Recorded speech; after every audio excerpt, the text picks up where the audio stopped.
Because last night was the debut of a show that we all love. And if you love NFL football, you love Hard Knocks strictly because you're getting a chance to go inside of a building, which is what I got to experience, by the way. So incredibly lucky to do so as a punter. Basically, I was just living a Hard Knocks cameraman's life. That's what I kind of came to last night while watching Hard Knocks. I was like, yeah, like all these angles are pretty much where I would just kind of go in and poke my head at. So I enjoy it because it's like me taking a trip back into my career almost in a building that I don't know. Now, granted, you can't get the entire feel for a culture by watching Hard Knocks because obviously it's edited and everything like that. But I think you can learn a lot about a lot of the people there whenever you see how they interact with each other. I did not know Dan Quinn was like that. I had no idea. Nope. I thought he was like a potential religious guy, like super motivating religious guy. I had no idea. He was fucking letting it fucking fly. Yeah, big time. I mean, he was letting it eat. I did not know that. I kind of. We'll play for Dan Quinn. Yeah, I mean, expect him. There was a couple situations, I think, whenever I asked the Twitter world for their thoughts and then also the Instagram comments for their thoughts, a lot of people thought he was, being a little bit rude, I think some people were saying, or whatever, to some of the backups and things like that because of the way he was talking, I think, during the game about third, fourth quarter and that whole thing. I'm not 100% sure where they got that from, but I enjoyed Dan Quinn a lot more after Hard Knocks last night than I did going into Hard Knocks last night. And I think also getting a chance to see Dak, I fucking love that guy. I did not know that's what Dak was like. I mean, any guy, okay, that speaks like similar to how I speak, I immediately go, okay, I appreciate the way this person operates. Now, then you have to judge what's coming out of their mouth in a similar fashion that I speak or that we speak or anything like that to judge it. I thought Dak was like consummate competitor. I think he was super chill and cool. Seems like he's loved by everybody. I think he is. I mean, I did not know any of this about Dak because every interview, super nice, super smiling, always portrays like the perfect quarterback, basically. He's the quarterback of America's team, the Dallas Cowboys. He sent Tony Romo to the booth basically out of nowhere out of Mississippi State. I mean, he has always been getting a chance to see that side. That's why I think I appreciate Hard Knocks so much. Zeke, love Zeke too. Mm-hmm. Yeah. I thought I would hate Zeke, by the way. Like, respect Zeke as a player, respect everything he's done. I haven't followed closely enough, just only known him. Not hate that's a very strong word, but I thought like I wouldn't be like a fan of Zeke if I met him as a person or whatever. Fucking love Zeke last night. Mike McCarthy, he gave a speech about being from Pittsburgh, basically, that I was like, hey, Mike, I appreciate everything you're doing down there. I loved Mike McCarthy. I love the interactions between Mike and either the players or Mike and Jerry. Jerry Jones. Let's go. Putting salt on that fucking McGriddle. Yeah. First off, a lot of people are going after him for the amount of salt he put on that McGriddle. Can we just fucking talk about Jerry Jones, multi-bazillionaire, still eating McDonald's? Yeah, hell yeah. Okay? Respect. Like, I love that. I don't know if that was just for the show. I've not, because that is, Jerry Jones is the best promoter of all time. It's true. Jerry Jones, I need to make people think that I'm at least a little bit relatable. They still eat that fucking What's arches? The fucking place with the arches? Get me one of those fucking sandwiches. And bring me all the salt because I know it tastes like shit. I don't know if that is what happened or not, but he did put an alarming amount of salt on that thing. I loved it. I love it because I am somebody that enjoys salts as well. He's lived a very full and successful life doing that, and that's pumped for me. That's good news. Sodium overload, though. Yeah, because you assume a doctor at some point will tell you, hey, you shouldn't do this or whatever. Jerry's lived a great life, long life. He's doing that. I'm on his side here. You know what I mean? Without a doubt. Rich coming from Zeke. Oh, come on. Saw that coming. I love pepper. Zito, me too. Me too. By the way, me too. I wasn't always a pepper guy. I was mostly just a salt guy. Then once I started to dabble with the pepper as well, I was like, pretty good. This does add flavor. Like so. this. I mean, I couldn't imagine a pepper on a McGriddle. No. Oh, yeah, it's just good. Don't do that. Pepper it up. On the egg. Unless Jerry was, Jerry's just trying to change the taste of that thing completely, right? I mean, with the amount of salt he was putting in there. Yeah, I mean, he wasn't tasting anything but salt. He was basically getting like the little syrup nugget that's in the middle of the McGriddle thing and then salt, which, hey, I'm an Egg McMuffin guy. Always have been, always will be. Whenever they want McDonald's all day, I was very pumped about it because I can get an Egg McMuffin at dinner. Egg McMuffin just has always had the perfect texture, the perfect flavor. It was the perfect breakfast sandwich in my eyes, and they're no longer going all day, by the way. No. It's bullshit. Where they stop at 10:30. What the fuck? Yeah, just what are we about. doing, dude? This is like the NFL getting rid of the taunting stuff. Like, yo, are we going back in time right now? Is it that hard to toss in the goddamn Canadian bacon, ham? Is it that hard to just crack an egg into a thing and drop it into the same fryer you were dropping it into? What are we doing? Why are we doing this? Why are we going backwards? I don't know. Well, and then you can still get a hash brown at like 6 p.m., you know? So Which is good news, by They're the way. picking and choosing. It's like, hey, we know it ain't that damn hard to make an Egg McMuffin at 6 p.m. Did you expect Jerry to be a McGriddle guy? No, but when I saw it and like the way he was like putting it on there, I was like, okay, yeah, Jerry Jones eats that every single day for breakfast, without question. routine. Like, yeah, he's not. That's no bull. Like, that's not for the camera. Like, Jerry Jones is smashing a McGriddle, a hash brown, and a McDonald's coffee every single morning. I was about to say, do you think he has like one of those old guy coffee meetups at McDonald's? Ooh. There was one back in our hometown that they weren't allowed in the building because of COVID, so they all brought their own coffee and chairs and sat in a parking lot in a circle. Oh, that's awesome. Badass. That McDonald's morning coffee group, I think, is like kind of like live by it, die by it for some people. I wonder if Jerry's one of those guys. What if Jerry goes into a McDonald's coffee shop every morning? Reads the paper. Who should I draft this year? Fuck it, I'm going to build my own stadium. Jerry's the best. Him saying last night, I will do, I think he said, like, alluded to, as you all know, basically, I would do anything known to mankind to get in a Super Bowl or be in a Super Bowl. Like, I wonder if he's always been that desperate for this type of, like, for the Super Bowl, if he's always been that competitive, or if he's starting to view it like everybody else, like, hey, it's been a while. Hey, you know, like Jerry was just at the Hall of Fame. There's a lot of celebrating of the good old days whenever things were fantastic and wins were happening at those Hall of Fames.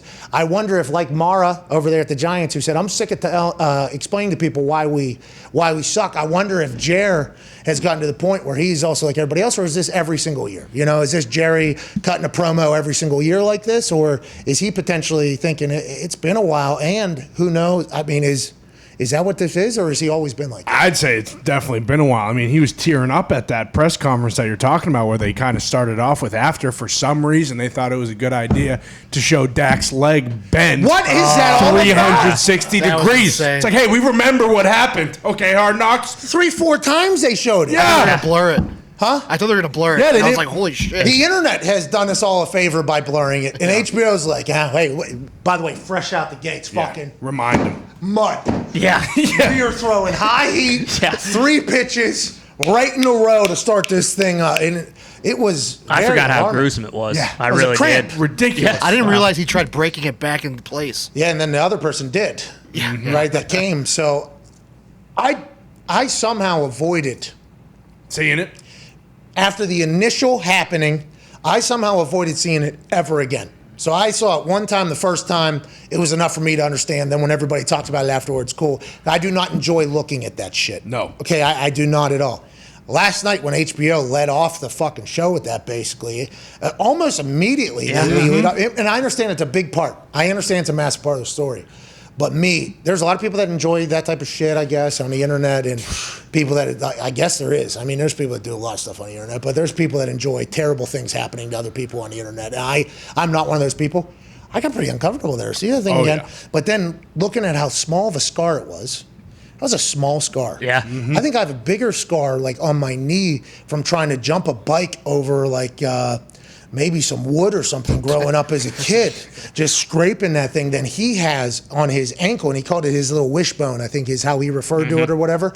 And that thing is small. How did doctors, like, how'd they get in there, fix that from that tiny of a thing, or did they tie it? I mean, and how is he back running around? Yeah. And all this shit is insane to me. I think, so I guess watching it one more again did cement, like, hey, remember, this was terrible, what he went through. And he's already back. I guess it tells that story. But they hammered him a bit too much. Oh, yeah. A bit too much. How'd you feel about the bikes at training camp? The little community they had was pretty sweet. It looked nice. You're talking about like the one that Zeke stole from Dak when Yeah. he was sitting Yeah. outside. And then they put the 4 on the front of it quickly afterwards. Like, hey, I know everybody kind of fucks around with these bikes. We don't have enough for everybody. It's kind of a little game, but that guy actually needs it, okay? And let us show you the first 5 minutes of Hard Knocks here to tell you why he needs it. Oh. Bam, pow, bang. But that's a really nice area. I think Zeke is. had like an apartment. Yeah. And they roll into that cafeteria in almost- Oxnard, California. It almost looks like it and I don't know if it is, it almost looks like it was built for the Cowboys training camp. Like, it was kind of weird, like the way those apartments were set up. Like, it looks like, like this, maybe not this year, but like this has been a plan to like build this stuff up for Cowboys training camp. And watching how nice that place was, because I knew they had traveled, but I didn't know how it operated. Because it was really fascinating. This is before teams were in L.A., and Jerry's from the L.A. area or whatever. So him taking training camp to Los Angeles, which is where every other team that was looking to build a new stadium would threaten to leave to, Jerry kind of cemented himself in there to kind of build up a fan base whenever he saw a little bit of an absence there. And moving the training camp there, I always thought had to be hell on earth for the players and coaches and the equipment managers and the athletic trainers and everything like that, because moving stinks. And then after seeing it last night, I was like, we went to Anderson, Indiana, and stayed in some they were nice, but public bathroom, right? Everything like that. Stunk. And it stunk. You still had to go stay somewhere. So getting on a plane, I guess, and flying from Dallas to California and then just staying there, I guess it's not that big of a difference. The only negative would be if you didn't have any fans or whatever, if you wanted to open it up for the public, like from a business standpoint, and the Cowboys have fans everywhere. So after watching last night, I thought, like, oh, this is brilliant. How come more people don't do this type of thing to build their fan base? Like, that seems like a good idea. And it would stink for the players. And if it wasn't set up with like full apartments for guys and everything like that, they've made it very easy. I mean, that seemed like a really good idea. And once again, that's Jerry Jones fucking being a genius. What did you think about the Mike McCarthy mojo drill? Okay, so I didn't fully understand what it was going to be. At all. So I think it was I think he was like put the fire out type situations or like big time situation. That's how he's calling situational football, I think, is how he's describing those situational things. Like, okay, he said 3rd down and 8 or down to 8. Yeah. So those happen in every practice, right? There's always some sort of situation that you're working on. Normally 3rd downs are one day and first 2 are the other, and then there's a fast Friday and then a walkthrough on Saturday and then the game week. So, but every single day, whether it's you're working on 1st down, 2nd down, or whatever, there's situations in there, like if it's 2nd and long, you have to work on that, and they're radioed in. And for us, the only reason why I know this is because some of those situations do have a kick at the end if it happens, right? So like, hey, 2-minute drill, 1:35 left. It might even be a situation that another team actually had this past season where there was no timeouts, how they handled it versus how they would handle it instead. Maybe something they did last year. Like, for instance, the Chargers. There was a lot of situations where the Chargers were handling the situation terribly. Yeah. They were in the lead. Okay, we're trying to run 4-minute offense here. Everybody on earth knows that when you're in the lead at the end of the game, you're trying to stay in bounds. You're trying to keep that clock running because guess what? The clock runs, game ends. Who's in the lead? You are. You win. Okay, so that is just smart football. All right, that is just what you have to do. The Patriots have dominated in these types of things. Football IQ is how it's described, but it's all situational football, basically. The Patriots have dominated for so long. The Chargers will probably go through in practice in different times situations that they potentially fucked up last year. Now, whether Staley tells them that is what they're doing or somebody remembers it or if they're doing something else, all those things happen. So I thought the mojo moment was going to be something I hadn't seen before. I think he was maybe going to add some energy to it or something like that. But it just seemed like it was just situational football and pretty big plays, which I guess he's trying to point out like, hey, there are plays in the game, and then there are plays in the game that you have to show. I don't know. I'm not 100% in, but just like Mike McCarthy said, if you get a chance to use an Austin Powers line, you do. You have to. And that is what you have to do. But bringing energy, to practice and trying to make something that is very routine feel new is a massive part of coaching. Things can get stale. You have to change things up and bring energy, like the Gold member. Yeah. You know what I mean? Which a lot of people said, wow, isn't that interesting? Mike McCarthy's using Austin Powers 1 year after the Gold. No kidding. But hey, no kidding. You didn't read that last night? No, I mean, I when I was watching, I was like, you were pushing the narrative. Well, I didn't say anything, but that's very convenient. But outside of, it's weird because with the Cowboys, it seems like you kind of know everybody on the team already. But like you said, like I'd never really seen anything from Dak. Like what we get of these guys is such like a polished kind of bullshit version of it. Yeah. So it's awesome to see. Like, was there anyone else that you saw last night that you're like, oh, I like this guy. I want to see what's going to happen the next few weeks here. All right. So Coach Bones, we learned a lot about. Yep. All right. Fossil, son of a coach, legendary coach, has been a wizard special teams coordinator for a long time, and also been on coaching staffs, I think, that let him do his thing. You know, like I think he was with Fisher, and Fisher let him run a bunch of fakes with Johnny Hecker, who is fucking freak athlete. And then whenever he went with McVay, they continued to let him do a bunch of insane stuff. He got paid a bunch to go to Dallas when they were trying to fix up their special teams because of how, you know, he has had a lot of success. And I think Mike McCarthy actually said last year, like, I talked to Bones about stuff because I think he's super high football IQ. A lot of special teams people are, by the way, because a lot of situational football situations end up with around special teams. A punt, a kick, something like that happens. So learning that he's been neutered and then reopened was fascinating. That was a fascinating thing to learn about him. But it seems like he had great connection with his players. Yeah, they loved it. I think the guy said, "You're a soldier" or something at the end of that. And he was like, all right, well, he's got that room. I mean, the room and they are very tight. And I guess that's how you can learn about each other. And the only way you can, you know, kind of grow together is if you learn more about. And I feel like HBO was like, hey, here's a special teams coordinator. I don't know if you know he exists or not, but you're about to learn a lot about him. And him and his team got along great. Micah, I enjoyed Micah. I thought he was a fascinating guy out there. He flies to the football. Got the juice. He flies around. Now, Tone Diggs was all upset after the preseason, the Hall of Fame game, because people were crowning Parsons as a new legend in the NFL or whatever. And after watching that, I'm like, I don't think it was just after that. I think in the Cowboys camp, they are very excited about Micah being there. Like even Vanden Bosch or whatever, who he's not calling the plays anymore, by the way. I think Micah's actually calling the plays, and Sean Lee's out now. And you know, it's kind of like a turnover almost. Seems like he's joking, like he's having a great time with him. And I think anytime that type of thing happens, I think when you see somebody that's special, who also I like whenever the teammates I'm a big judge of which I wish they would have showed more of the team interacting with each other. I wonder why they didn't do more of that. Little Maybe preview. I was gonna say maybe just because it typically, like most other teams, they wouldn't have had the Hall of Fame game, so like they had to dedicate 25 minutes to that or whatever. And hey, no Jerry Jimmy. Yeah, true. I was surprised by that. What's that all about? Jerry might have been like, hey, we still don't want to put Jimmy Johnson in the Ring of Honor, so can you leave that out of the episode? I don't want to remind people. Because that was uncomfortable. It did feel like that while watching. Oh, yeah. Obviously, this guy's done a lot for the Cowboys. And when we started that Ring of Honor, it was... we can't just let everybody. Can't let everybody. I don't want to overshine on the whole entire the Hall weekend. of Fame? Yeah. Do you want to announce that he's going in right now? Well, are we? I don't want to take any shine from the Hall of Fame. What a moment. They were putting him. That wasn't in there at all, though. There was no Jerry Jimmy. I wonder if that got left on the cutting room floor, or if they weren't even allowed to film that type of stuff. Yeah, maybe they're already putting the episode together, editing it or everything. Or no, because it was before the game. But were you a little surprised with the Dak Mike McCarthy interactions? No. It was a little odd sometimes. Really? Just a little. Okay, so they don't know each other at all. At all. Like I think that is something that I noticed while watching last night. Oh, these two dudes don't know each other at all, because last year Dak gets hurt with COVID. He's not like in the facility.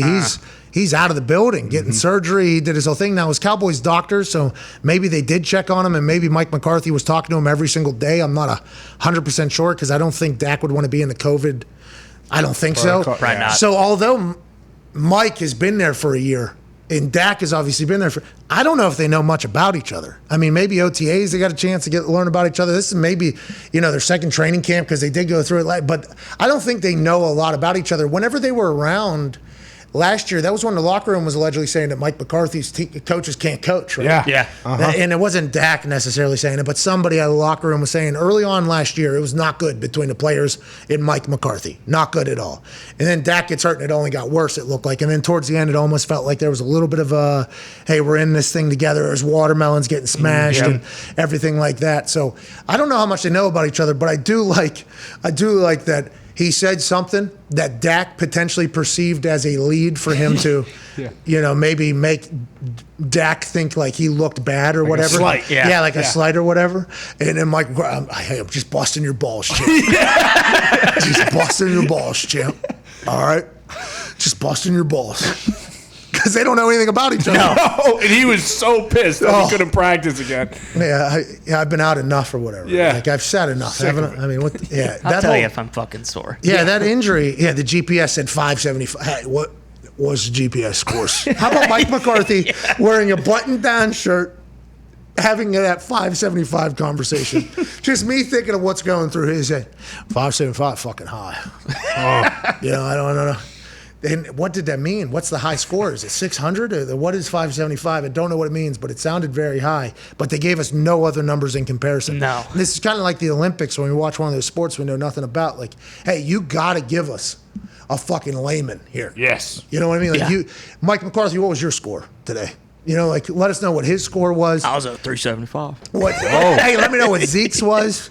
So I think that would obviously, but they only have a certain amount of time, I guess, is what they're thinking. But Dak was not thrilled that he had to watch other people take reps with the ones that are very important, by the way, to a quarterback coming back for timing and everything like that.